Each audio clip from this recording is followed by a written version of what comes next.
అందరికీ నమస్కారం అండి. ముందుగా జన సైనికులకి నా హృదయపూర్వక కృతజ్ఞతలు తెలుపుతున్నాను. ఎందుకంటే జన సైనికులందరూ కలిసి రోజు నాకు గెలిచిన సందర్భంగా ఫార్చునర్‌ని గిఫ్ట్‌గా ఇవ్వటం చాలా సంతోషకరం. కానీ ఈరోజు జనసేన పార్టీకి సంబంధించి పవన్ కళ్యాణ్ గారు కానీ, మేము కానీ విలువలతో కూడినటువంటి రాజకీయం చేసుకుంటూ వచ్చాం.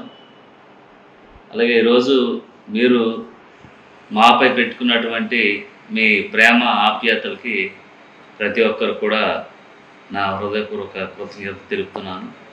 అలాగే మీరు ఈరోజు నాకు ఇచ్చినటువంటి ఈ ఫార్చునర్ గిఫ్ట్‌ని నేను సున్నితంగా తిరస్కరిస్తున్నాను. ఎందుకంటే ఈరోజు పోలవరం నియోజకవర్గంలో గత 7 సంవత్సరాలు బట్టి నేను బలంగా ప్రజా శ్రేయస్సు కోసం, అలాగే ప్రజల కష్టాల కోసం నేను పాటుపడడం జరిగింది. పత్రిక వారికి నేను ఒకటే తెలియజేస్తున్నాను. ఈరోజు మా పోలవరం నియోజకవర్గంలో ఉన్నటువంటి జనసేన నాయకులు నాకు కారుని గిఫ్ట్‌గా ఇచ్చారు. అలాగే ఈరోజు జన సైనికులు నాపై పెట్టుకున్నటువంటి నమ్మకానికి, అలాగే ఈ ప్రేమకి, ఈ విధేయతకి నేను జీవితాంతం కూడా రుణపడి ఉంటాను.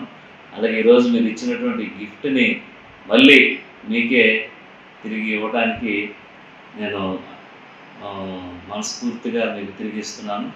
దయవుంచి దీన్ని అన్యథా భావించొద్దని ప్రతి ఒక్క జన సైనికుడికి నా నమస్కారాలు తెలియజేస్తూ సెలవు తీసుకుంటాను.